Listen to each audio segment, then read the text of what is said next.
시작하겠습니다. 안녕하십니까.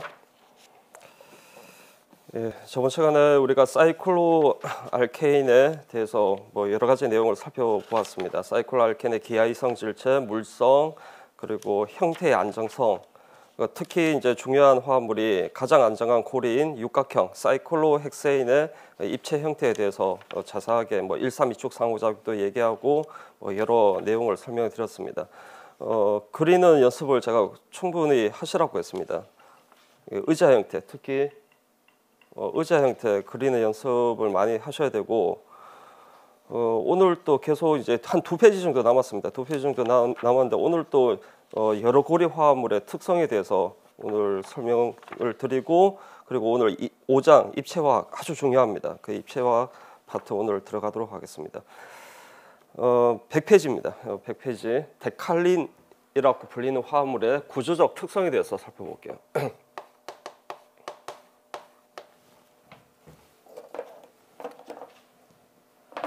육각형 고리가 가장 안정한 고리고, 이런 육각형 고리 두 개가 접합하고 있는 이런 접합 두 고리 화합물을 관용명으로 데칼린이라고 부릅니다. 체계명으로는 바이사이클로 440 디케인 이렇게 부르지만 관용명으로 데칼린이라는 표현을 더 많이 씁니다. 육각형이 가장 안정한 고리이기 때문에 이 데칼린 역시 안정한 화합물이고, 따라서 자연계에 가장 흔하게 존재하는 그런 화합물입니다. 그래서 이런 데칼린에 우리가 이제 관심이 있는 거는, 유기화학에서 관심이 있는 내용은 이런 데칼린의 구조적 특성입니다. 이런 구조적 특성을 아셔야 여러분들이 이제 반응 파트에서 이런 골격을 가지고 있는 그런 화합물들의 반응에서 주생성물들을 예측할 수가 있습니다. 그래서 4장은 반응을 다루는 챕터는 아니기 때문에 주로 구조적 특성에 대해서 설명해 드리도록 하겠습니다. 자, 데칼린이 시스 데칼린이 있고 트랜스 데칼린이 있는데, 이렇게 시스 트랜스는 여러분들 이렇게 판단하시면 됩니다. 자, 육각형 고리에 이렇게 메트릭이 두 개가 이렇게 있을 때, 메트릭이 두 개가 쐐기 이렇게 같은 방향으로 있으면 시스죠. 그리고 메틸기 두 개가 이렇게 같은 방향으로 있으면 여기서 생략된 수소는 이렇게 점선 이렇게 같은 방향으로 있습니다. 그리고 이제 오른쪽이 이렇게 육각형 고리로 이렇게 연결되어 있는 이런 화합물이 데칼린입니다. 그런데 고리 내의 결합을 표현할 때 쐐기 점선 이렇게 표현할 수는 있지만, 고리 내에 있는 이 결합은 보통 이렇게 실선으로 표현합니다. 그래서 이 데칼린이 시스냐 트랜스냐를 판단할 때 이 다리목 탄소에 결합하고 있는 이 수소의 입체 비율로 판단하시면 됩니다. 이 수소 두 개가 점선 또는 쐐기 같은 방향으로 배열되어 있으면 시스, 하나가 쐐기고 만약에 하나가 점선이면 그러면 트랜스 데칼린이라고 판단하시면 됩니다. 그래서 그 내용이 이제 그 밑에 그림이 있고요. 그래서 금방 말씀드린 것처럼 다리목 탄소에 결합하고 있는 이 원자를 보시면 됩니다. 그러니까 수소 두 개가 쐐기 또는 점선 이렇게 같은 방향으로 배열되어 있으면 시스, 점선 쐐기 또는 쐐기 점선 이렇게 반대 방향으로 배열되어 있으면 트랜스라고 판단하시면 됩니다. 자, 그리고 이 그림은 육각형 고리를 다 평면으로 나타내었습니다. 평면으로 나타낸 표현 방법이고, 여러분 아시다시피 이제 육각형은 가장 안정한 형태가 의자 형태입니다. 그래서 의자 형태로 바꾸면 그 밑에 그림이 되겠죠. 의자 형태를 그릴 수 있어야 됩니다. 만약에 시험에서 화합물이 이렇게 평면 형태로 주어져 있으면요, 의자 형태로 바꿀 수 있어야 되고, 반대로 의자 형태로 주어져 있을 때 반대로 평면 형태로 바꿀 수 있어야 됩니다. 이거 꼭 여러분들이 연습을 하셔야 됩니다.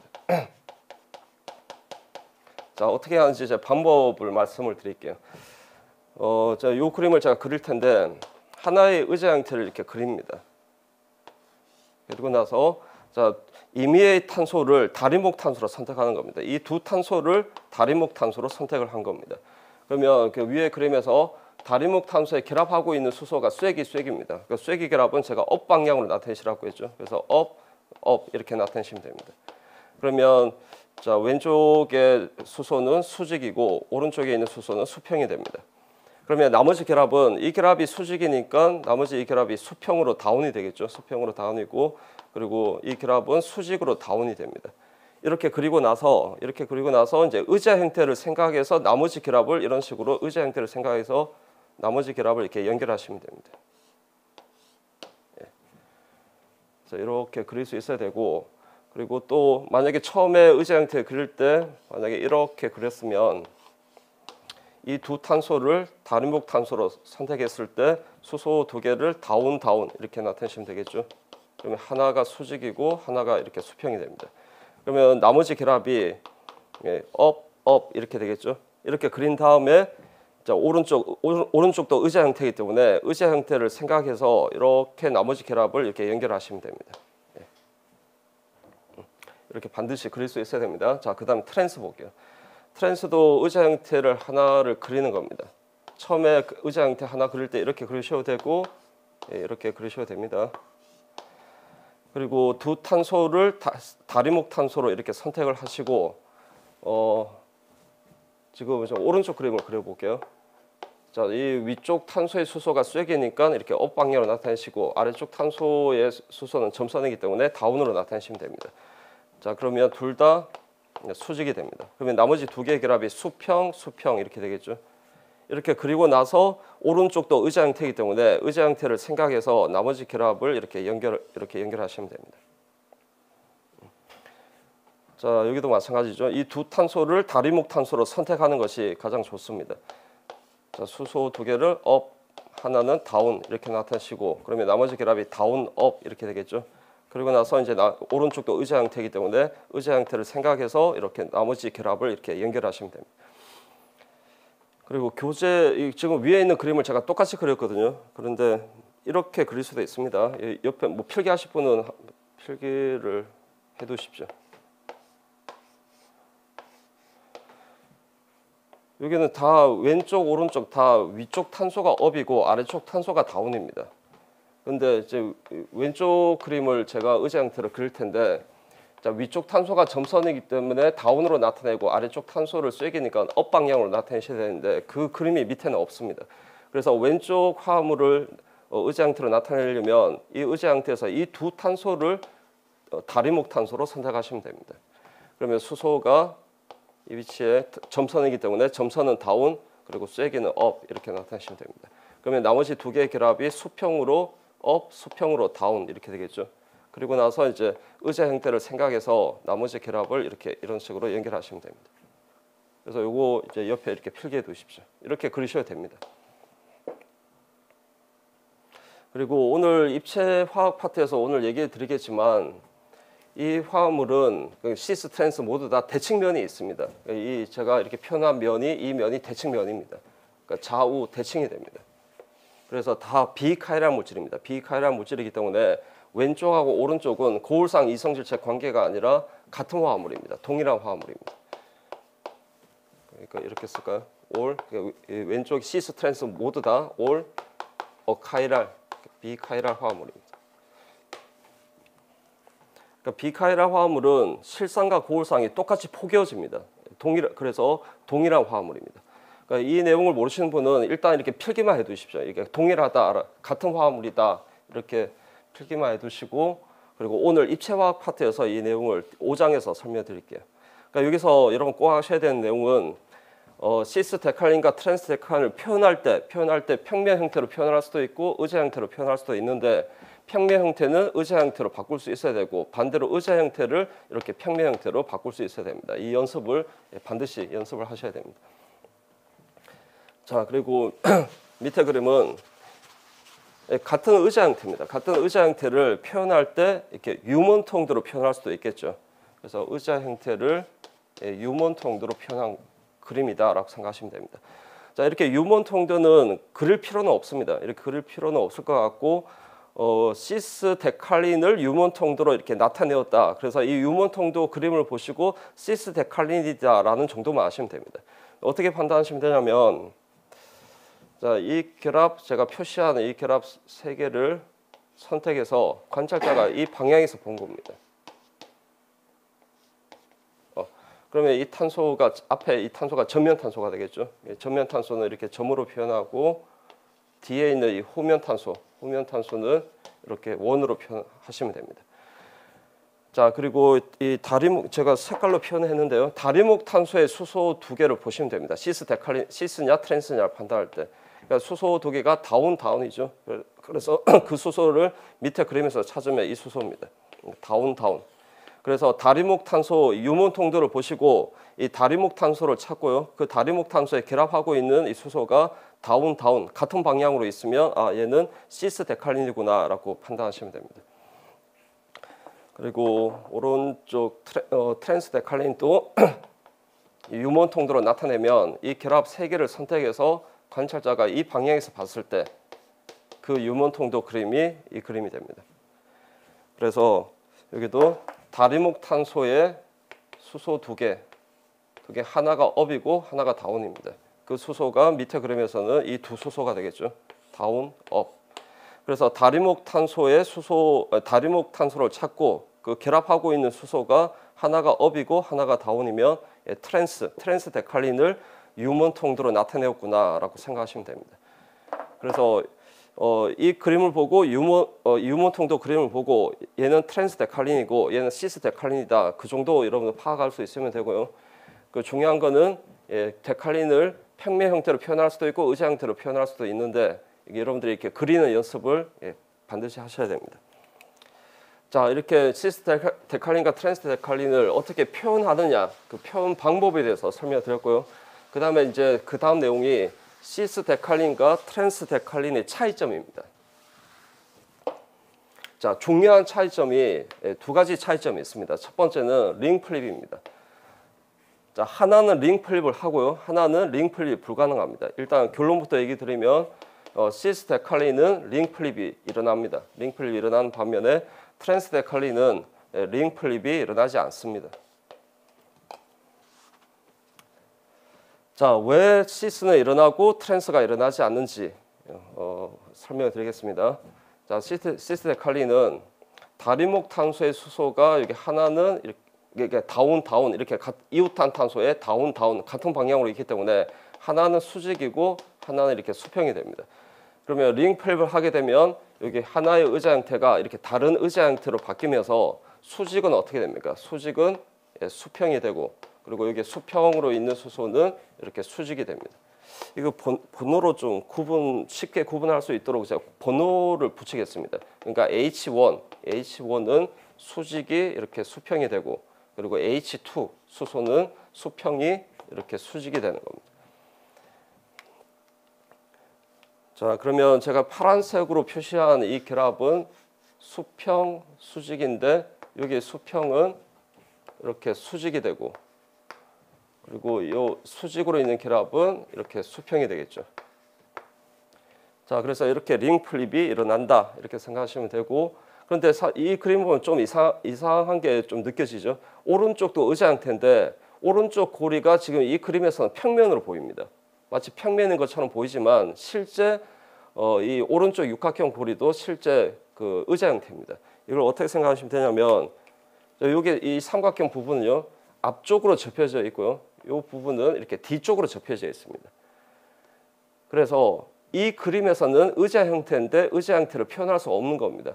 그래서 이 화물을 그대로 자 보십시오. 그대로 이렇게 회전을 시킨 그림입니다. 오른쪽은 자 여기서 이렇게 회전시킨 그림입니다. 그러면 이제 오른쪽도 의자 형태로 보이죠. 그래서 제가 얘기하고자 하는 것은 이렇게 왼쪽 그림으로 그려도 틀린 게 아니라는 겁니다. 단지 오른쪽도 의자 형태인데 의자 형태로 보이지 않을 뿐이다 이렇게 생각하시면 됩니다. 그래서 회전을 시키면 오른쪽 그림이 되고 그래서 여기서 H1 수소가 이 수소가 되겠고 H2가 이 수소가 되는 겁니다. 그래서 시스 데칼린은 이게 일어난다는 겁니다. 링 플립이. 그리고 바로 이 그림에서 여러분 이 그림에서 이렇게 그리지 않고 오른쪽도 의자 형태로 보이는 이 그림을 그리려면 어떻게 하시면 되냐면 이게 이 왼쪽 의자 형태와 이제 똑같이 그리고요.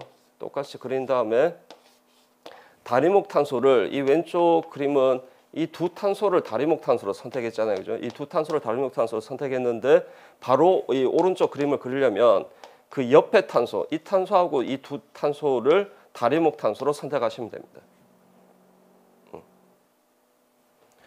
자, 그렇게 해서 이제 수소를 이렇게 다운 이렇게 나타내시면 나머지 결합이 이렇게 업, 업 이렇게 되죠. 그리고 오른쪽도 의자 형태니까 의자 형태를 생각해서 나머지 결합을 이렇게 연결하시면 됩니다. 그러면 그 그림이 이 그림과 똑같은 그림이죠. 그래서 바로 이제 오른쪽도 의자 형태로 보이는 그림을 링 플립을 해서 오른쪽도 의자 형태로 보이는 그림을 나타내려면 이 두 탄소를 다리목 탄소로 선택하지 마시고 이 두 탄소를 다리목 탄소로 선택하시면 됩니다. 그렇게 해서 한번 그려보십시오. 자, 그에 반면에 링 플립이 시스는 일어나는 반면에 트랜스 데칼린은 링 플립이 일어나지 않습니다. 그러니까 하나의 의자 형태로 딱 고정되어 있다는 겁니다. 딱 픽스되어 있습니다. 자, 그 이유를 설명드릴게요. 트랜스 데칼린은 다리목 탄소에 결합하고 있는 이 수소가 반드시 트랜스 다이액슈얼입니다. 하나가 업이고 하나가 다운이기 때문에 트랜스죠. 트랜스인데 둘 다 액슈얼입니다. 둘 다 수직입니다. 그래서 제가 트랜스 다이액슈얼이라 표현했습니다. 그러면 링 플립을 하게 되면 하나의 의자 형태가 다른 의자 형태로 바뀌면서 수직이 보시는 바와 같이 수평으로 이렇게 바뀌게 되겠죠. 그러면 이 파란색 결합은 어떻게 되겠습니까? 수평이죠. 수평이니까 이 수직이 됩니다. 그러면 이 파란색 결합 두 개가 또 트랜스 다이액슈얼이기 때문에 이렇게 육각형 고리로 연결이 되어야겠죠. 육각형 고리로 연결이 될 수 있어야 되는데 이 거리가 너무 멉니다. 트랜스 다이액슈얼이기 때문에 이 두 탄소가 거리가 너무 멀다. 그래서 연결이 불가능한 겁니다. 연결이 불가능하기 때문에 고리 뒤집기가 일어날 수 없습니다. 이해되시나요? 뱁새가 황새 따라하다가 가랭이 찢어지는 꼴이 된다. 그렇게 비유하자면 그렇게 비유할 수 있겠네요. 그래서 거리가 너무 멀기 때문에 연결이 불가능하다. 그래서 트랜스 데칼린은 하나의 의자 형태가 다른 의자 형태로 바뀌는 이런 링 플립은 일어나지 않는다. 그리고 하나의 의자 형태가 다른 의자 형태로 바뀌는 고리 뒤집기가 일어나지 않는다는 것은 이렇게 표시하십시오. 이 부분이 딱 고정되어 있다는 뜻입니다. 이 부분이 고정되어 있다. 그래서 자, 여기 보십시오. 요 오른쪽 여기 요 삼각형 부분이 아래쪽으로 이렇게 접힐 수가 있습니다. 그러면 의자 형태 오른쪽이 의자 형태가 아니라 보트 형태로 바뀌겠죠. 그리고 이 부분이 이렇게 접혀서서 위쪽으로 또 이렇게 접히면 마찬가지로 보트 형태가 됩니다. 그래서 위쪽으로 접히고 아래쪽으로 접히면 의자 형태가 되고요. 그래서 그러니까 위쪽으로 접힐 수도 있고 아래쪽으로 접힐 수도 있습니다. 이건 자유롭습니다. 자, 그런데 보트 형태보다 의자 형태가 훨씬 더 안정하기 때문에 이렇게 대부분 의자 형태로 존재하는 겁니다. 그래서 하나의 의자 형태가 다른 의자 형태로 바뀌는 링 플립이 일어나지 않는다라는 것은 이 부분이 고정되어 있는 것이다라고 생각하시면 됩니다. 됐나요?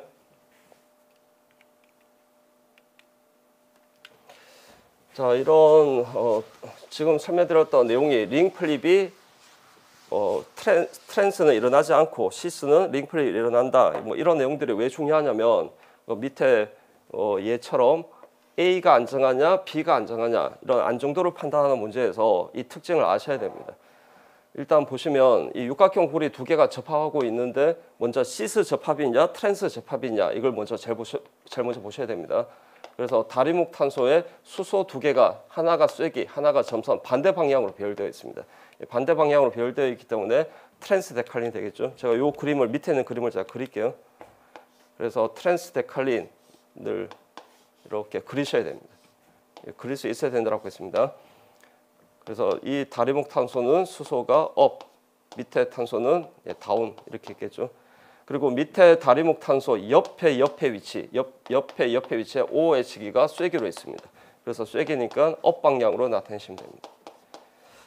자, 그러면 오른쪽은 얘도 트랜스 데칼린인데 OH기의 입체 배열만 다르죠. 왼쪽은 쐐기고 오른쪽은 점선입니다. 그래서 똑같이 이 그림대로 똑같이 그린 다음에 OH기만 다운으로 나타내시면 되겠죠. 오른쪽은. 그래서 똑같이 그리고 OH기만 이 위치에 다운 방향으로 나타내시면 됩니다. 자, 이렇게 나타내었을 때 자, 차이점이 왼쪽은 OH기가 수평입니다. 수평으로 있기 때문에 이 OH기가 유발시키는 1, 3, 2축 상호작용 없겠죠. 자, 그런데 오른쪽은 OH기가 수직 방향으로 있기 때문에 1, 3, 2축 상호작용 이 위치가 3번 위치입니다. 3번 위치에 수직 방향으로 있는 수소와 OH 기간에 입체 장애가 있습니다. 이런 입체 장애에 의한 상호작용이 1, 3, 2축 상호작용이죠. 그래서 이런 1, 3, 2축 상호작용 때문에 오른쪽 B가 불안정하다라고 판단하시면 됩니다. A가 더 안정하다.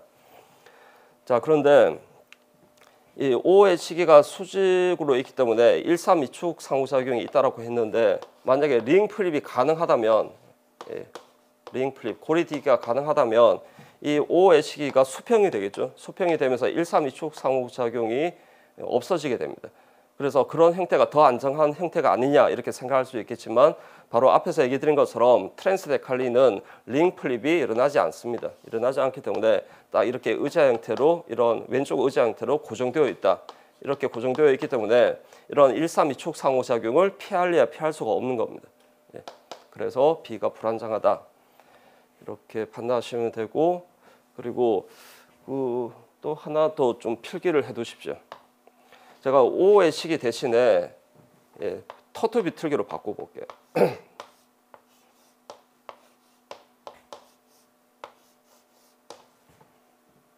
자, 요 위치에 터트 비틀기가 T 약자로 TBU라고 쓰겠습니다.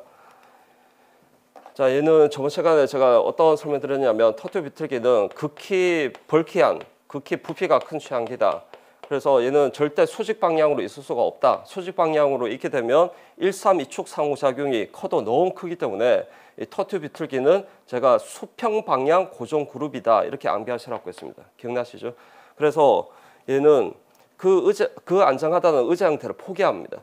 그런데 얘가 뭘 할 수 없습니까? 링 플립이 불가능하다고 했습니다. 그래서 이 부분이 고정되어 있다고 했죠. 그래서 링 플립은 불가능하지만 제가 앞에서 이 부분은 이렇게 접혀져서 이렇게 올라갈 수 있다고 했습니다. 그러면 접혀서 올라가면 이 왼쪽 의자 형태가 보트 형태로 바뀌겠죠. 그 그림이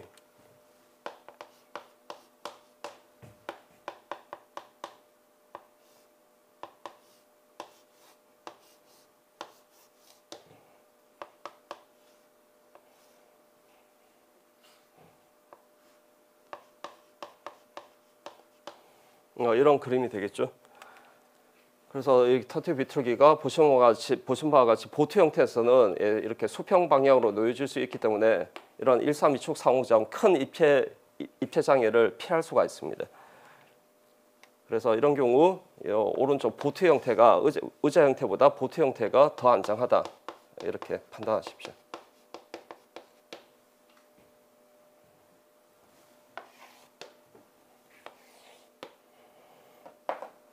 이렇게 필기를 따로 해두시고요.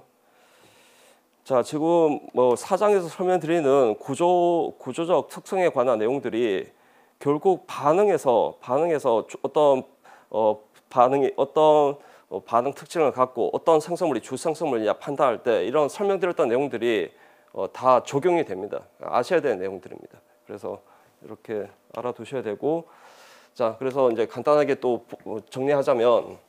시스데칼린과 트랜스데칼린 차이점 첫 번째, 고리디기가 시스는 링 플립이 일어난다. 그리고 트랜스는 링 플립이 일어나지 않는다. 그리고 여기서 링 플립이 일어나지 않는다는 것은 하나의 의자 형태가 다른 의자 형태로 바뀌는 이런 링 플립이 일어나지 않는다는 겁니다. 자, 이게 이제 첫 번째 차이점이고 이제 두 번째 차이점은 시스데칼린과 트랜스데칼린의 안정도입니다. 자, 하나가 더 안정하고 하나가 더 불안정합니다. 결론부터 먼저 설명드릴게요. 트랜스데칼린이 더 안정하고요. 시스데칼린이 더 불안정합니다. 자, 어디가 안정하고 어디가 불안정하냐를 판단하기 위해서 여러분들이 또 아셔야 되는 내용이 저번 시간에 배웠던 1, 3, 2축 상호작용입니다. 1, 3, 2축 상호작용으로 안정도를 판단하시면 됩니다. 자, 이거 설명하기 전에 먼저 여러분들이 수직 수평을 어떻게 판단하느냐에 대해서 먼저 아셔야 되기 때문에 이 설명을 먼저 드릴게요.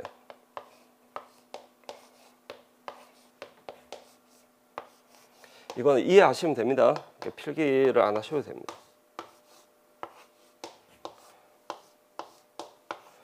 자, 왼쪽이 트랜스데칼린이고 오른쪽이 시스데칼린입니다. 자, 트랜스데칼린에 만약에 이 위치에 어떤 메트기가 이렇게 있다고 할게요. 그러면 수직입니까? 수평입니까? 그러니까 트랜스는 아주 쉽습니다. 그 수직, 수평을 판단할 때 딱 보이는 대로 판단하시면 됩니다. 수직이죠. 수직으로 다운이고 만약에 이 위치에 이렇게 다운으로 있다. 그럼 마찬가지로 수직으로 다운입니다. 그리고 만약에 이 위치에 업 방향으로 있다. 그러면 수직으로 다운이고요. 그럼 만약에 이 위치에 다운 방향으로 있다. 그러면 수평으로 다운이 됩니다. 그래서 딱 보이는 대로 판단하시면 됩니다. 그래서 어렵지 않습니다. 자, 그런데 시스가 좀 까다롭습니다. 자, 왼쪽 여기 의자 형태는 딱 마찬가지로 보이는 대로 판단하시면 됩니다. 그래서 이 위치에 이렇게 수직으로 다운으로 있다. 그러면 그냥 보이는 대로 수직으로 판단하시면 됩니다. 그리고 만약에 이 위치에 이렇게 있으면 수평으로 다운이다. 이렇게 판단하시면 딱 보이는 대로 판단하시면 됩니다. 자, 그런데 오른쪽 의자 형태에 만약에 이 위치에 이렇게 메트기가 있다고 할게요. 그럼 마치 수평으로 다운인 것처럼 보이지만 이걸 누구를 기준으로 봐야 되냐면 오른쪽 의자 형태를 기준으로 봐야 됩니다. 이 오른쪽 의자 형태를 기준으로 봤을 때 얘는 수직이라고 판단하셔야 됩니다. 수직으로 다운이다라고 판단하셔야 됩니다. 그래서 여러분들이 오른쪽 의자 형태를 기준으로 봐야 된다는 것은 좀 삐딱하게 이 방향으로 이렇게 봐야 된다는 뜻입니다. 아니면 이 화물을 이렇게 회전시켜서 보셔야 됩니다. 아니면 삐딱하게 옆에서 이렇게 이 사선 방향으로 이렇게 보든지. 그러면 얘가 수직으로 다운이다라는 게 보이나요? 예, 수직으로 다운이라고 판단하셔야 되고, 만약에 이 결합이 수직이냐 수평이냐 물으면 수직으로 업 방향처럼 보이지만 이 결합이 수평입니다. 수평으로 업이다라고 판단하셔야 됩니다.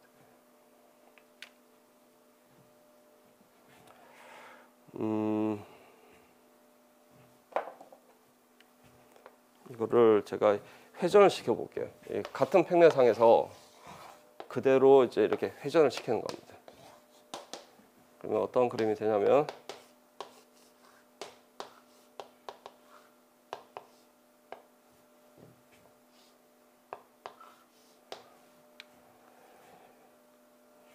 그러면 왼쪽 그림에서 이 탄소가 됩니다. 그러면 여기 수직으로 있는 메트기가 이 메트기가 되고 이 수평으로 있는 메트기가 이 메트기가 됩니다.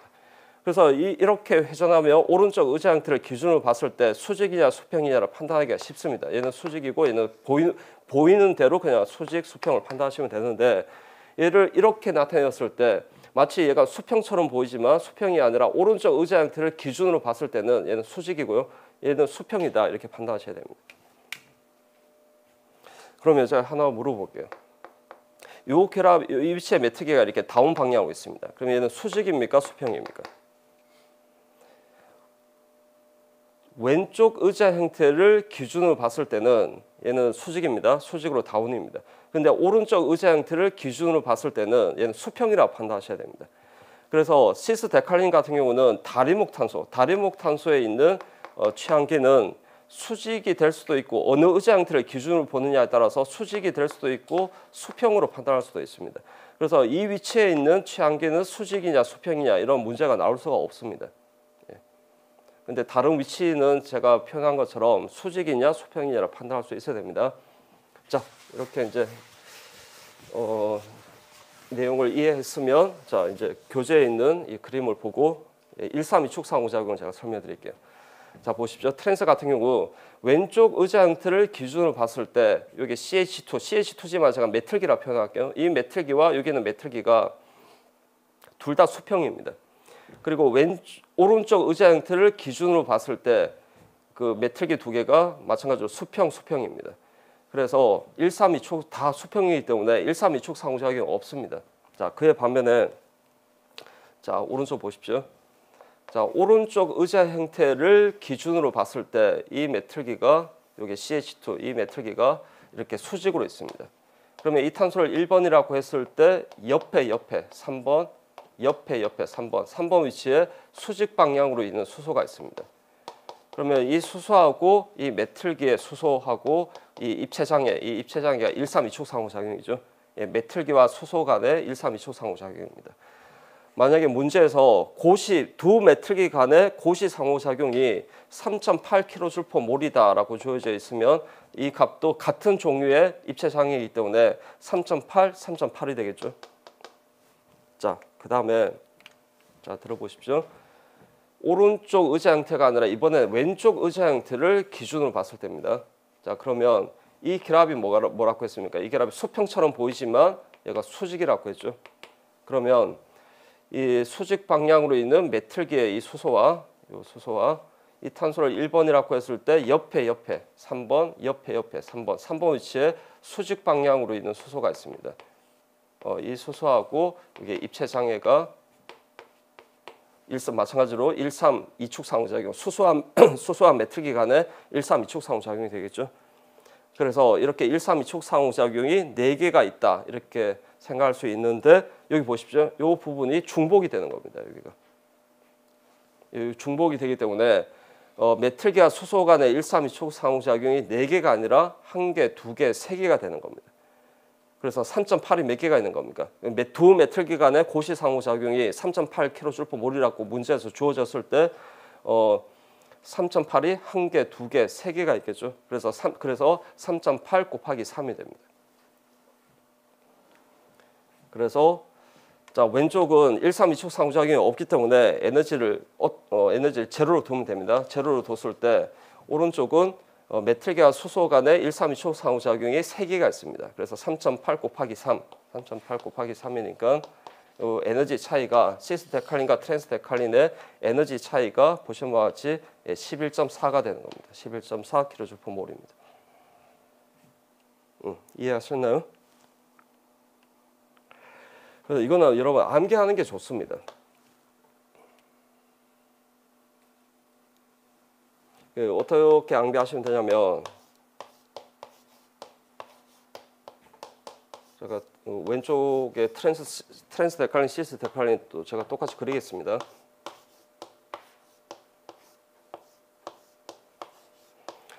자, 왼쪽이 트랜스데칼린이고 오른쪽이 시스데칼린이다. 그럼 어디가 불안정하다고요? 트랜스데칼린이 안정하고 시스데칼린이 더 불안정합니다. 그리고 제가 1, 3, 2축 상호작용이 오른쪽 시스가 몇 개가 더 많다라고 했습니까? 3개가 더 많습니다. 그래서 이걸 암기를 하는 게 좋다는 겁니다. 그래서 수소와 메틀기 간의 1, 3, 2축 상호작용이 3.8이라고 주어져 있으면 3.8이 3개가 있다. 그래서 3.8 곱하기 3 이렇게 이 내용은 암기를 하십시오. 자, 그래서 만약에 이런 화합물에 취한기가 있는 경우 안정도를 판단하거나 또는 에너지 차이를 계산하는 문제가 나왔다. 그러면 이 경우는 에너지 차이가 3.8 곱하기 3이니까 11.4라고 했습니다. 근데 만약에 어떤 취한기가 있다라고 할게요. 여기 만약 메틀기가 이렇게 있고, 자, 여기도 이렇게 메틀기가 이렇게 업 방향으로 있다라고 할게요. 그리고 여기는 메틀기가 이렇게 수평이고, 여기는 메틀기가 이렇게 여기 수평으로 있다라고 할게요. 그러면 이 메틀기가 유발시키는 1, 3, 2축 상호작용을 추가적으로 따지면 됩니다. 그래서 수직으로 있기 때문에 1, 2, 3, 3번 위치에 수직 방향으로 있는 수소가 있습니다. 그럼 이 수소하고 메틀기 간에 1, 3, 2축 상호작용이 있겠죠. 그리고 여기도 메틀기가 수직으로 있기 때문에 이 탄소 1번일 때 3번 위치에 수직 방향으로 있는 이 수소하고 1, 3, 2축 상호작용이 있습니다. 자, 요 에너지 값이 3.8이라고 했죠. 그래서 3.8이 하나, 둘, 셋, 4개가 있는 겁니다. 그러면 3.8 곱하기 4가 되겠죠. 자, 그런데 오른쪽은 두 메틀기가 둘 다 수평으로 했습니다. 얘도 수평이고 얘도 수직처럼 보이지만 수평이라고 했습니다. 그래서 둘 다 수평으로 있기 때문에 이 파란색 메틀기가 유발시키는 1, 3, 2축 상호작용이 없습니다. 그래서 에너지 차이가 얘는 3.8 곱하기 3이고 얘는 3.8 곱하기 4이기 때문에 에너지 차이는 3.8이 되겠죠. 그러니까 3.8만큼 트랜스가 에너지가 더 높은 겁니다. 더 불안정한 겁니다. 그래서 제가 얘기하고자 하는 것은 안정도를 비교하는 문제가 나오거나 또는 에너지 차이를 계산하는 문제가 나왔을 때 하나가 트랜스고 하나가 시스면 일단 트랜스보다 시스가 메틀기와 수소 간의 1, 3, 2축 상호작용이 3개가 더 많다. 이건 일단 암기하고 계셔야 됩니다.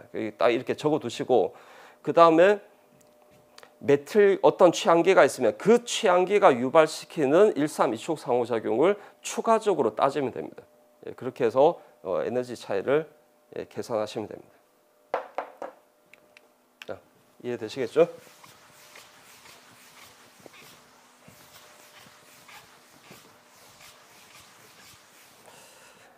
자, 데칼린의 이제 특징은 이 정도 정리하시면 되고, 그 다음에 이제 5번 내용이 두 고리 이상 여러 고리 화합물에 대한 내용인데, 자, 1번이 아담멘테인과 그 유도체고, 이 아담멘테인부터 살펴보겠습니다.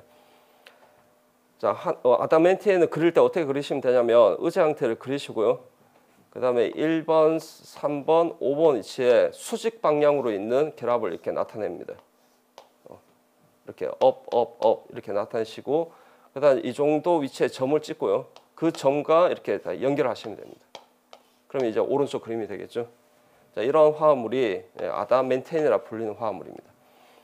자, 어떤 특성을 갖는 화합물이냐면 모든 육각형 고리가 의제 형태로 있는 화합물이고, 모든 육각형이 다 서로 연결되어 있기 때문에 링 풀립이 불가능합니다. 그래서 모든 고리가 의제 형태로 고정되어 있는 그런 골격을 지니는 화합물입니다.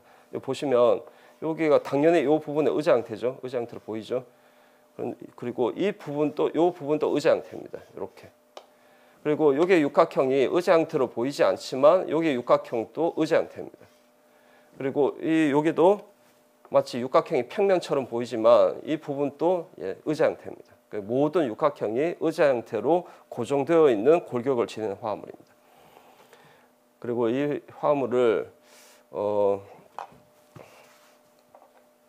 여기서 위에서 보면이라고 표현되어 있는데 오른쪽 그림 보십시오. 위에서 보면이란 뜻은 이 화합물을 위에서 내려다 보면이란 뜻입니다. 그러면 제가 하얀색으로 표시한 이 육각형이 위에서 내려다 보면 이렇게 평면처럼 보이겠죠. 자, 그리고 이 CH2. 자, 이 탄소를 여기 CH2라고 표현했습니다. 그래서 위에서 내려다 보면 이렇게 보이겠죠. 그러면 이 그림에서는 또 이 육각형 고리가 평면처럼 보이지만 위에서 설명한 것처럼 의제 형태입니다. 의제 형태고, 자, 요게 이제 육각형도 이 부분의 육각형도 의제 형태고, 요게 육각형 고리도 의제 형태고, 요게 육각형도 의제 형태입니다. 그래서 모든 육각형이 의제 형태로 고정되어 있는 그런 고격을 지니는 화합물이다. 이렇게 알아두시면 됩니다. 자, 그리고 이런 아담멘테인의 골격을 가지고 있는 이런 아담멘테인 골격에 취항기가 있거나 작용기가 있는 그런 화합물의 특성에 관한 그런 문제가 나올 가능성이 있습니다. 그래서 그런 화합물들 몇 개 밑에 이제 나열을 했는데요. 다 일단은 고리의 개수가 3개이기 때문에 고리의 개수를 제가 어떻게 계산하는지는 6장에서 설명드렸습니다. 이 고리를 하나, 둘, 셋, 그리고 바깥쪽에 테두리 고리까지 하나, 둘, 셋, 4개 이렇게 생각하시는 분이 있는데 4개가 아니라 고리의 개수는 3개입니다. 그래서 불파도는 3이 됩니다. 자, 그리고 오늘 5장에서 얘기 드리겠지만 카이랄 화합물이냐 비카이랄 화합물이냐 판단할 때 분자 내에 대칭 요소가 있느냐 없느냐로 판단하셔야 됩니다. 여기서 말하는 대칭 요소는 주로 대칭면입니다. 그래서 대칭면의 존재 유무로 카이랄성을 판단하시면 되는데, 비카이랄 화합물은 대칭 요소가 분자 내에 대칭 요소가 있는 화합물입니다. 존재하는 화합물입니다. 그래서 대칭 요소를 이제 찾아보는 연습을 할 겁니다. 보십시오. 자, 아담멘테인이란 골격에 NH2 아미노라는 작용기가 결합하고 있는 화합물입니다. 그러니까 이 화합물이 이렇게 대칭면이 있습니다. 그러니까 딱 칠판면이 대칭면이라 보시면 됩니다. 그러니까 칠판면과 같은 면에 NH2가 놓여져 있는 겁니다. 그러면 앞뒤가 대칭이 되겠죠. 그러니까 이게 여러분 와닿지 않으면 얘를 위에서 내려다 본 모습을 그리시면 됩니다. 그 그림이 요 그림이라고 했죠. 요 그림에서 자, 이 탄소가 이 빨간색 탄소가 3차 탄소인데 이 3차 탄소가 이 탄소입니다. 그래서 여기에 이제 NH2가 이렇게 있는 겁니다. 다운이기 때문에 점선으로 이렇게 표현하시면 되겠죠. 그러면 이 면이 뭐가 되냐면 이 면이 대칭면이 되는 겁니다. 좌우가 이렇게 대칭이 되죠. 그래서 대칭면이라는 대칭 요소가 있기 때문에 비카이랄 화합물입니다. 그리고 이 화합물을 이렇게 바꿀 수도 있습니다. 오른쪽 그림으로. 같은 화합물인데 왜 같은 화합물인지를 제가 설명하기 위해서 자, 요 내용을 제가 설명을 드릴 텐데 이것도 필기를 해 두십시오. 아담멘테인의 특징 중에 또 어떤 특징을 갖느냐면 모든 3차 탄소가 화학적 환경이 동등하고 모든 2차 수소가 화학적 환경이 동등합니다. 제가 먼저 3차 탄소를 이제 빨간색으로 표현할게요. 이 탄소 3차 탄소, 3차 탄소, 3차 탄소, 3차 탄소입니다.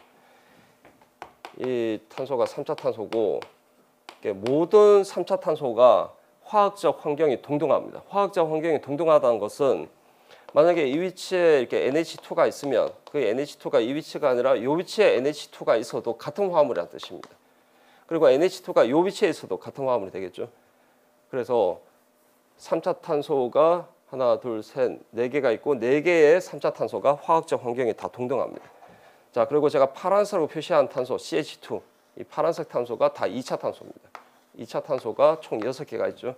그러니까 6개의 2차 탄소도 모두 다 화학적 환경이 동등합니다. 그래서 화학적 환경이 서로 다른 탄소의 종류는 이렇게 두 종류가 있는 겁니다. 두 종류, 3차 탄소와 2차 탄소. 그래서 이렇게 표기해 두시고요. 자, 따라서 여기 적용해 볼게요. 자, 여기도 3차 탄소고 여기도 3차 탄소입니다. 그리고 화학적 환경이 동등한 3차 탄소이기 때문에 NH2를 이 위치로 이동시켜도 같은 화합물입니다. 자, 그리고 이제 세 번째 화합물 볼게요. 두 번째 화합물이죠. 자, 여기 메틸기가 이제 상대적인 위치가 이 탄소 1번일 때 옆이니까 3번이죠. 그러니까 1번, 3번 위치에 메틸기 두 개가 이렇게 있습니다. 그리고 이 탄소가 오늘 배우겠지만 카이랄 탄소입니다. 자, 두 메탈기 사이에 착받침을 이렇게 넣는 겁니다. 그러면 이 면이 대칭면입니다. 근데 이 면이 대칭면이라는 것을 쉽게 보이지 않죠. 보이지 않을 겁니다. 그러면 이 위에서 내려다 본 모습을 이렇게 그려서 판단하셔도 되고 아니면 어떻게 하셔도 되냐면 제가 이 1번 탄소와 3번 탄소가 카이랄 3차 탄소라고 했습니다. 그러면 이걸 어떻게 바꾸셔도 되냐면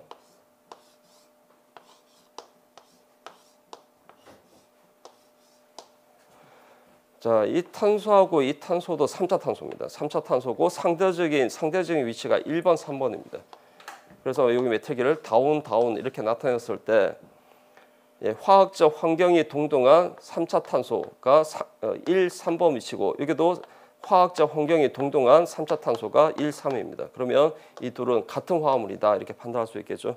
그래서 이걸 왜 이렇게 설명드리냐면 이 그림에서는 얘가 대칭면이 있다라는 것이 쉽게 보이지 않습니다. 근데 이 그림에서는 이 메틸기와 메틸기 딱 중간에 착받침을 넣게 되면 그 면이 대칭면이다라는 것을 쉽게 보이죠.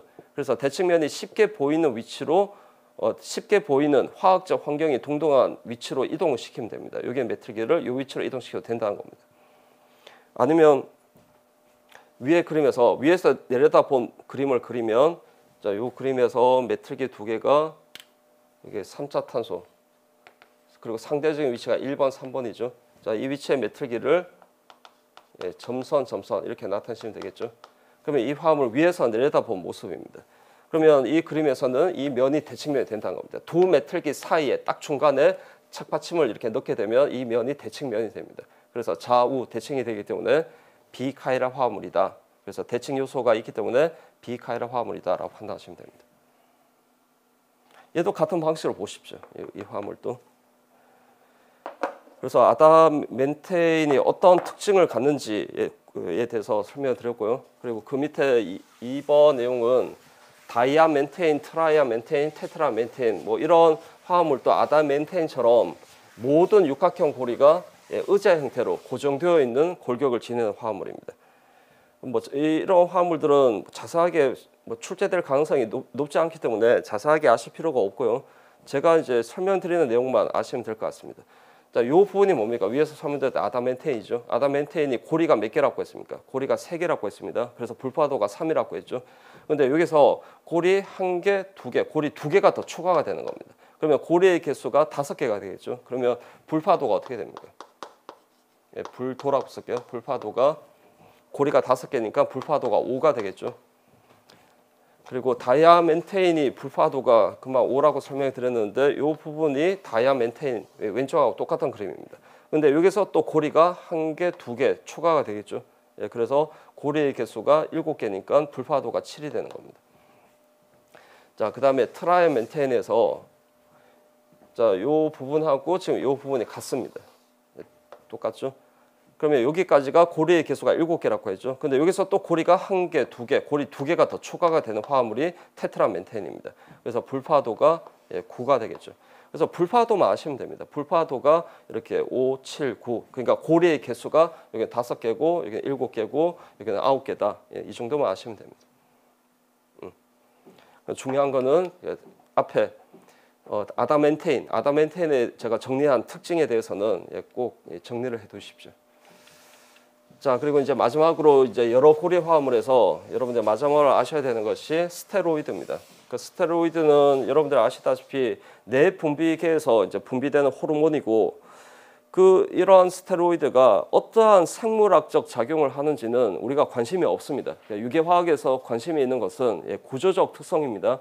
이 구조적 특성에 대해서 이해하셔야 되는데 스테로이드는 자, 이런 골격을 가집니다. 이런 기본 골격 A, B, C, D 이런 기본 골격을 가지는데 육각형 고리 A, B, C가 육각형 고리고 D가 오각형 고리입니다. 그리고 이 내용은 암기하실 필요는 없는데요. C하고 D 고리는 트랜스 접합을 하고 그리고 B하고 C 역시 트랜스 접합입니다. 그리고 A하고 B는 트랜스 접합을 하는 스테로이드도 있고 시스 접합을 하는 스테로이드도 있습니다. 자, 그래서 스테로이드 중에 지금 교재에 소개되어 있는 스테로이드는 2개입니다. 2개 제가 소개했는데 콜레스테롤이 아니라 콜레스타놀입니다. 콜레스타놀하고 콜릭 애시드입니다. 자, 먼저 콜레스타놀을 볼게요. 여러분 참고로 이 위치에 수소가 없고요. 여기 이중결합이 있으면 그래서 알켄 작용기가 이 위치에 있으면 콜레스테롤입니다. 콜레스테롤이고 여기는 이중결합이 없습니다. 그러면 콜레스타놀이라 부릅니다. 콜레스타놀. 자, 육각형 고리가 지금 3개가 있고 오른쪽 오각형 고리가 있죠. 제가 A, B, C, D라고 표현하겠습니다. 자, 그러면 제가 물어보겠습니다. 자, A와 B는 시스입니까? 트랜스입니까? 제가 다리목탄소에 있는 이 결합을 보시라고 했죠. 하나가 쐐기고 하나가 점선입니다. 그러면 트랜스죠. 자, 그 다음에 B하고 C는요. 다리목탄소의 이 결합을 보시면 하나가 쐐기고 하나가 점선이죠. 마찬가지로 트랜스입니다. 그리고 C와 D 고리도 트랜스 접합을 하고 있습니다. 쐐기 점선이죠. 그래서 모든 고리가 트랜스 접합을 하고 있는 그런 화합물이 콜레스타놀입니다. 자, 중요한 거는 유기화학에서 중요한 거는 자, 이 그림이 지금 다 고리를 평면으로 나타냈습니다. 그런데 어떻게 바꿀 수 있어야 됩니까? 이 평면 형태를 안정한 의자 형태로 바꿀 수 있어야 됩니다. 자, 이때 제가 오른쪽에 있는 그림을 제가 그릴 텐데 먼저 A, B부터 제가 그려볼게요. 자, A, B 두 고리가 트랜스 접합을 하고 있기 때문에 트랜스 데칼린을 그리는 겁니다. 이렇게 트랜스 데칼린을 그리고요. 그리고 메트기가 이렇게 업 방향으로 있고 이렇게 수소가 점선이기 때문에 다운 방향으로 있겠죠. 그리고 이 다리목탄소 옆에 위치에 OH기가 쐐기니까 이렇게 업 방향으로 나타내시면 됩니다. 그래서 A, B 고리를 그렸고요. 자, 그다음에 이제 이어서 C 고리를 그릴 텐데 다리목탄소를 보시면 다리목탄소가 하나, 둘, 셋, 넷, 다섯, 6개가 다 이웃탄 탄소입니다. 그러면 A, B 고리에서 이 두 탄소가 다리목탄소니까 그 다음 고리에서 다리목탄소는 이어서 이 두 탄소를 다리목탄소로 선택해야겠죠. 자, 그러면 저기 요 수소가 여기는 점선이기 때문에 여기 이 위치에 다운으로 나타내시고 오른쪽은 쐐기니까 업으로 나타내시면 됩니다. 그러면 나머지 결합은 수평으로 업, 다운 이렇게 되겠죠. 그렇게 그린 다음에 의자 형태를 생각해서 이게 나머지 결합을 이렇게 연결하시라고 했습니다. 그러면 이 고리가 이제 C 고리가 되겠죠. 자, 그 다음에 이제 D 고리. 그 다음 이제 다리목탄소를 이웃탄 탄소, 이 두 탄소를 다리목탄소로 선택해야겠죠. 그런 다음에 의자 형태 그리면 되는데 D 고리를 봤더니 육각형이 아니라 오각형입니다. 그러면 오각형의 안정한 형태가 봉투 형태인데 그 봉투 형태를 어떻게 그리시면 되냐면 하나의 의자 형태를 그리고요. 그리고 나서 이 부분을 잘라서 없애면 됩니다. 이 부분을 잘라서 없애도 되고 의자 형태를 그리고 나서 자 왼쪽에 여기 삼각형 부분을 여기 지워서 없애도 됩니다. 그러면 오각형의 안정한 형태인 봉투 형태입니다. 그래서 여기 이제 C하고 D 고리도 트랜스 접합을 하고 있기 때문에 이렇게 트랜스 데칼린을 그린 다음에 이 부분을 여기 오른쪽 여기 삼각형 부분을 선을 없애면 되는 겁니다. 그러면 오각형의 안정한 형태인 봉투 형태가 됩니다. 자 그리고 이 위치에 이제 메트기가 쐐기니까 업 방향으로 있고 그리고 수소가 이렇게 다운 방향으로 있죠. 그리고 이 취향기는 그냥 복잡하니까 제가 A라고 표현하겠습니다. 그러니까 A라는 취향기가 이 위치에 이렇게 업 방향으로 이렇게 있겠죠. 이렇게 그리시면 됩니다. 그래서 이렇게 평면 형태를 의자 형태로 바꿀 수 있어야 됩니다. 그러니까 문제에서는 이렇게 평면 형태로 주어집니다. 평면 형태로 주어졌을 때 예를 들어서 안정한 의자 형태에서 만약에 이 OH기가 수직이냐 수평이냐 또는 뭐 이 메트기가 수직이냐 수평이냐 이런 식으로 문제가 주어졌을 때 이렇게 의자 형태로 바꿀 수 있어야겠죠. 그러면 안정한 의자 형태에서 OH기는 수평이죠. 수평이고 뭐 이런 메틀기는 수직이 됩니다. 이렇게 그릴 수 있어야 되고 그리고 모든 고리가 트랜스 접합을 하고 있기 때문에 이 밑에 표현된 것처럼 링 플립이 불가능하다. 링 플립이 불가능하기 때문에 딱 이렇게 이런 의자 형태로 고정되어 있는 화합물이다. 이렇게 생각하시면 됩니다. 자, 그다음 밑에 이제 콜릭 액시드 그려볼게요.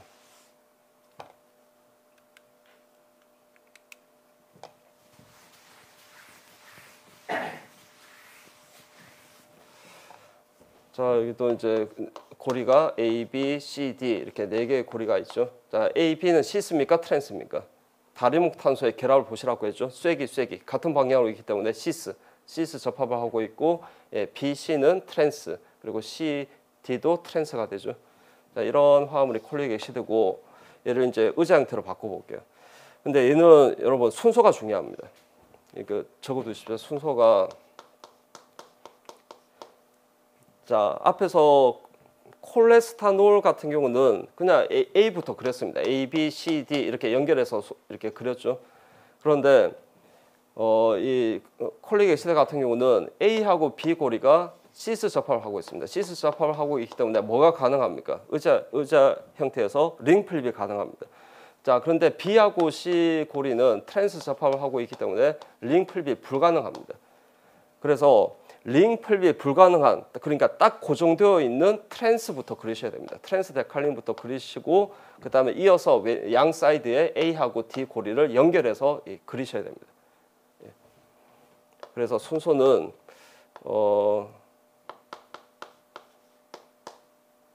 이렇게 할게. 그 A, B, C, D 4개의 고리가 있는데 A, B 고리는 시스 접합을 하고 있고 그리고 B, C 고리는 트랜스 접합을 하고 있고 그리고 C, D 고리도 트랜스 접합을 하고 있습니다.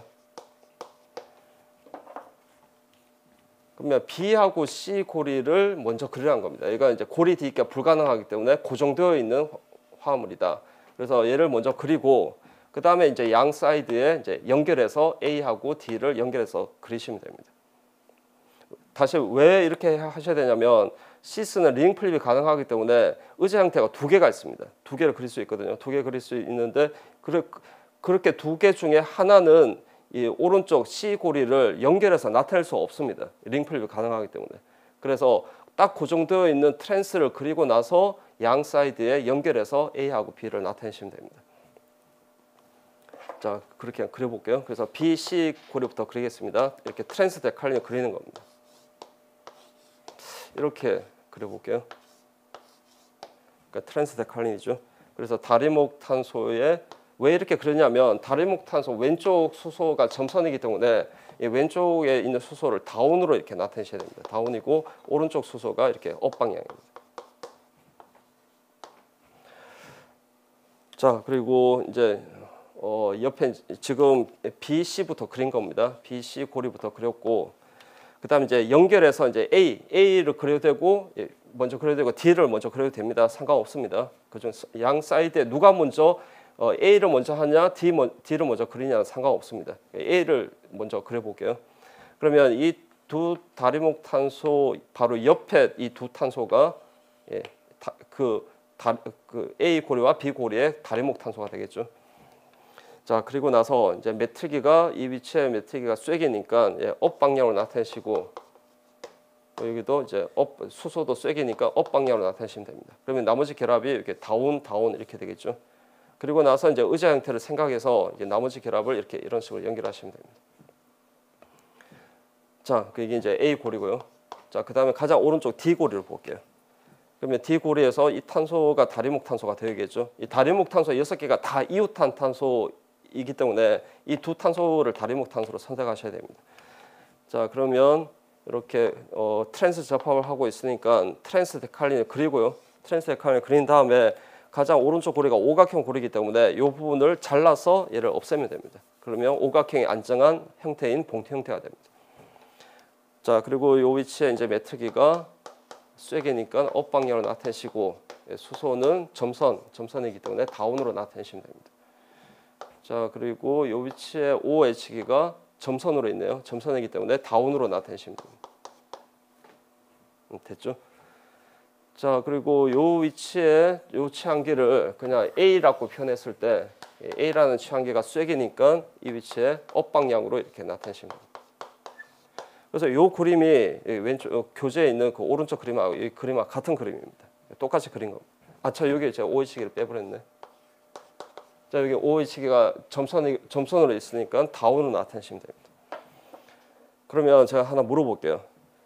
문제가 이렇게 평면 형태로 주어졌을 때 만약에 이 OH기가 수직이냐 수평이냐 판단하는 문제가 나왔다. 그러면 얘는 어떻게 판단하셔야 됩니까? 수직입니까? 수평입니까?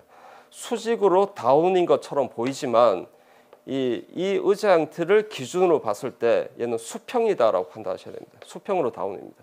그러니까 이 결합이 수직으로 업으로 있는 수소가 됩니다. 그러니까 이 노란색 의자 형태를 기준으로 봐야 된다는 것은 제가 다시 얘기하자면 삐딱하게 이 방향으로 이렇게 봐야 된다는 뜻입니다.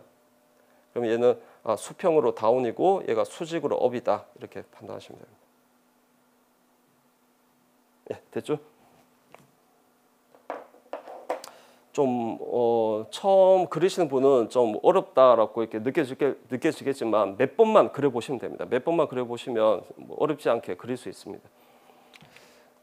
자, 이렇게 해서 이제 고리 화합물, 여러 고리 화합물의 형태, 입체 형태에 대해서 설명드렸고, 그다음 이제 마지막 4장에서 마지막 다루는 내용이 알케인의 반응입니다. 그러니까 여러분 아시다시피 알케인은 반응성이 매우 낮은 화합물입니다. 모든 탄소 간의 결합이 단일 결합으로 연결되어 있는 이런 화합물이 알케인인데, 모든 단일 결합이 강한 시그마 결합입니다. 강한 시그마 결합들로만 이루어져 있기 때문에 반응을 하려면 결합이 잘 끊어져야 되는데 모든 결합이 강한 결합들로 이루어져 있습니다. 그리고 탄화수소 화합물이기 때문에 비극성 화합물이죠. 비극성 화합물이기 때문에 더더욱 극성 반응에, 대부분 유기 반응은 극성 반응인데 극성 반응에 참여할 수가 없습니다. 그래서 이런 이유 때문에 알케인은 반응성이 매우 낮다. 그래서 일반적인 조건에서는 반응을 하지 않습니다.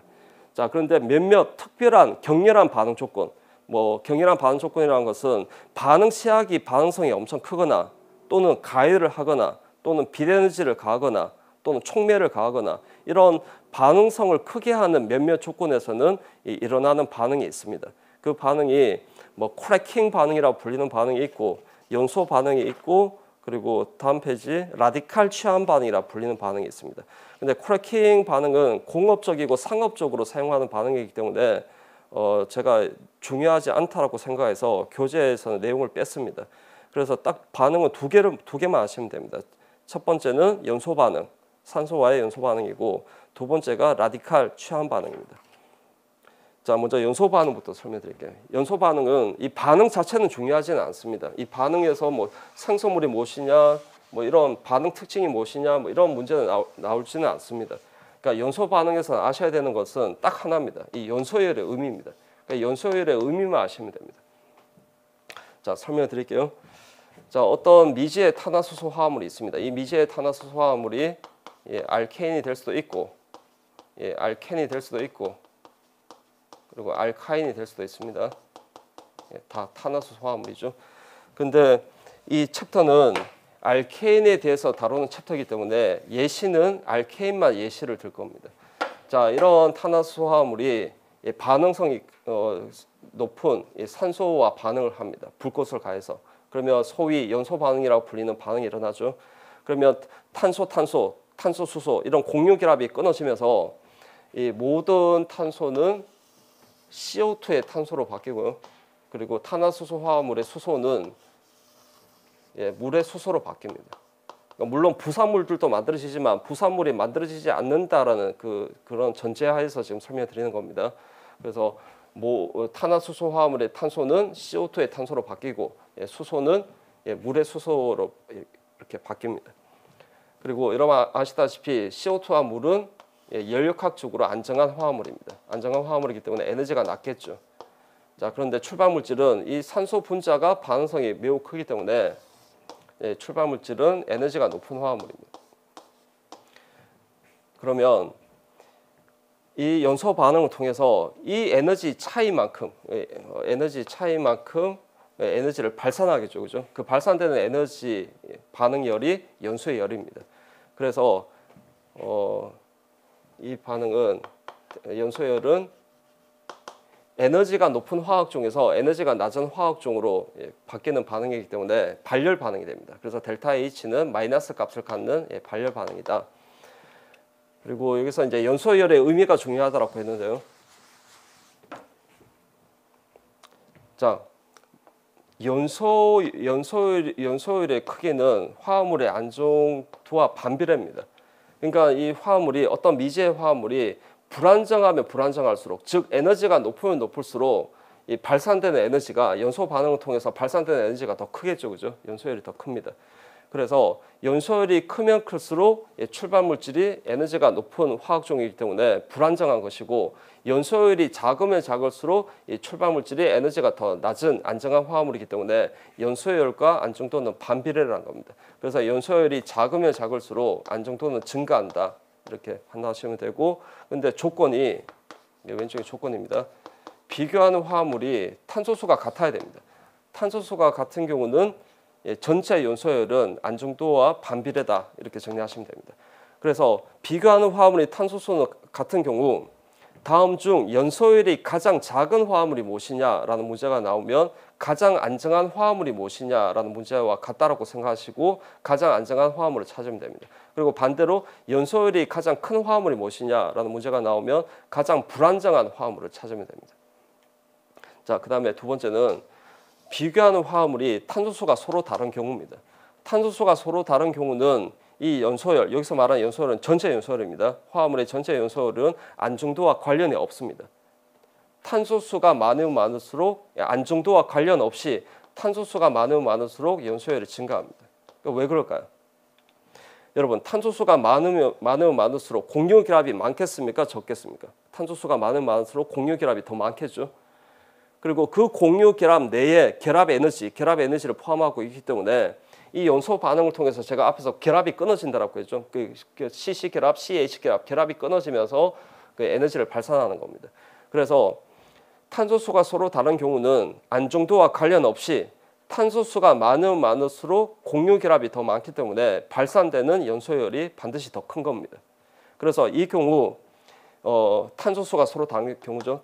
탄소수가 서로 다른 경우는 이 안정도와 관련이 있는 연소열은 전체 연소열이 아니라 탄소 하나당 연소열입니다. 탄소 하나당 연소열을 CH2당 연소열이라고 부릅니다.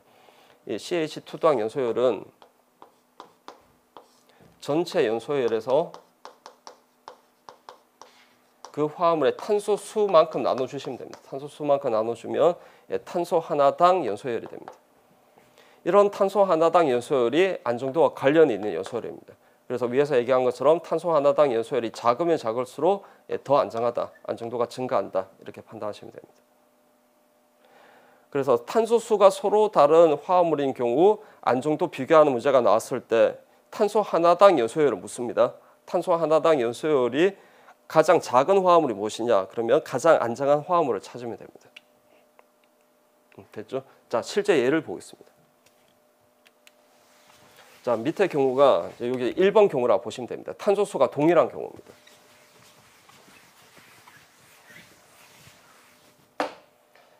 자, 이 화합물이 지금 옥테인, 이메틸헵테인 이렇게 이 화합물 4개가 있는데 이 4개 화합물이 탄소수가 다 8개입니다. 그리고 고리가 아닌 열린사슬 알케인입니다. 그러면 수소는 세어보나 마나 몇 개겠습니까? 2n 플러스 2개를 가져야겠죠. 그래서 18개의 수소를 가집니다. 그래서 보신 바와 같이 탄소수가 다 8개입니다. 탄소수가 동일한 알케인입니다. 자, 이런 경우 자, 옥테인은 격가지가 없습니다. 메틸 격가지가 없고요. 그리고 이 두 번째 화합물은 메틸 격가지가 있고 이 메틸 격가지만 이렇게 표현하십시오. 자, 그리고 얘는 메틸 격가지가 2개가 있고 얘는 더 많습니다. 메틸 격가지가 4개가 있습니다. 자, 첫 번째 화합물이 가장 에너지가 높습니다. 가장 불안정하고 메틸기가 많으면 많을수록 에너지가 더 낮아집니다. 그러니까 더 안정해집니다. 그래서 안정도는 오른쪽으로 갈수록 증가합니다. 이런 안정도를 실험적으로 어떻게 측정하냐면 이제 연소 반응을 진행시키는 겁니다. 산소와 불꽃을 가해서 연소 반응을 하게 되면 안정한 CO2와 물로 바뀌면서 그 에너지 차이만큼 제가 에너지를 발산한다라고 했죠. 그럼 요 해당되는 요 에너지가 뭐겠습니까? 발산되는 요 에너지가 연소의 열이 되겠죠. 그래서 앞에서 얘기드린 것처럼 가장 에너지가 높은 가장 불안정한 화합물이 연소열이 가장 크고요. 가장 안정한 화합물이 그래서 가장 에너지가 낮은 화합물이 연소열이 가장 작은 겁니다. 그리고 앞에 요 개수 반응식의 개수는요. 앞에 요 개수는 반응식의 균형을 맞춘 것뿐입니다. 그러니까 반응식의 균형 맞추기는 유기화학에서는 그렇게 중요하지 않기 때문에 요 앞에 개수는 참고로 보십시오. 그리고 여러분 메틸기가 많으면 많을수록 메틸 취한기가 이렇게 많으면 많을수록 왜 더 안정한지는 어느 교재도 사실 설명하지 않습니다. 설명하는 교재가 없습니다. 너무 복합적인 요인이 작용하기 때문에 이걸 설명하는 교재가 없습니다. 그래서 모든 교재에서 이 취한기가 많으면 많을수록 더 안정하다는 것을 어떻게 설명하냐면 연소율을 측정해 봤더니 메틸기가 이렇게 메틸 취한기가 많으면 많을수록 연소율이 더 작더라. 그래서 더 안정하다. 그렇게 설명합니다. 그래서 여러분들 받아들이십시오. 그러면 다른 아주 쉬운 화합물 예를 들면 이 화합물하고 이 화합물을 비교했을 때 얘는 격가지가 없고 얘는 격가지가 있습니다. 그리고 탄소수가 둘 다 4개입니다. 그러면 수소는 2n 플러스 2개니까 10개를 가지겠죠. 분자식이 동일한 구조유성식 관계입니다. 그러면 어디가 더 안정하다라 판단하셔야 됩니까? 취한기가 있는 쪽이 더 안정하다. 이쪽이 불안정하다. 이렇게 판단하시고 그리고 델타 H, 연소율을 델타 H라 표현했습니다. 연소율의 절대값, 크기가 어디가 크겠습니까? 불안정한 쪽이 더 연소율이 크고 안정한 쪽이 연소율이 더 작겠죠. 이렇게 판단하시면 됩니다. 자, 그다음에 이제 두 번째 경우입니다. 두 번째 경우, 즉 탄소수가 서로 다른 경우입니다. 그 경우가 이제 다음 페이지에 있고요. 자, 요 표를 자세하게 설명하는 것보다 여기까지만 아시면 됩니다. 그러니까 삼각형, 사각형, 오각형, 육각형까지만 제가 설명드릴게요. 칠각형까지 이렇게. 자, 요 내용을 이제 제가 그림으로 설명드릴게요. 삼각형 사이클로 프로페인, 사이클로 뷰테인, 사이클로 펜테인, 사이클로 헥세인. 탄소수가 3개, 4개, 5개, 6개가 됩니다. 일단 우리가 저번 시간에 배웠던 내용 한번 생각해 보겠습니다. 고리 스트레인이 어떻게 됩니까? 고리 스트레인은 삼각형이 가장 크고 육각형이 가장 작았죠. 그 값은 암기할 필요는 없지만 삼각형이 116, 사각형 110, 오각형 27. 그러니까 오각형하고 칠각형은 고리 스트레인이 27 동일했습니다. 자, 그리고 육각형은 제로. 그래서 고리 스트레인은 왼쪽으로 갈수록 고리 스트레인이 증가합니다. 그러면 고리의 안정도는 어떻게 됩니까? 고리 스트레인과 반대죠. 오른쪽으로 갈수록 더 안정하다. 이렇게 설명했고요. 자, 그다음에 연소율입니다. 연소율. 연소율의 크기가 어떻게 되겠습니까? 여기서 말하는 연소율은 탄소 하나당 연소율이 아니라 전체 연소율입니다. 이 전체 연소율은 안정도와 관련이 없습니다. 탄소수가 많으면 많을수록 탄소수로 봐야 됩니다. 탄소수가 많으면 많을수록 공유 기압이 더 많기 때문에 반드시 연소율이 더 큽니다. 그래서 오른쪽으로 갈수록 연소율이 증가합니다.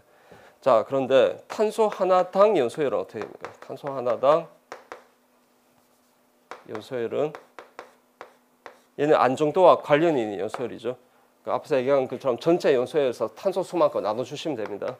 그러면 탄소 하나당 연소율이고 탄소 하나당 연소율을 따질 때는 안정도를 봐야 됩니다. 즉 고리 스트레인을 따져야 됩니다.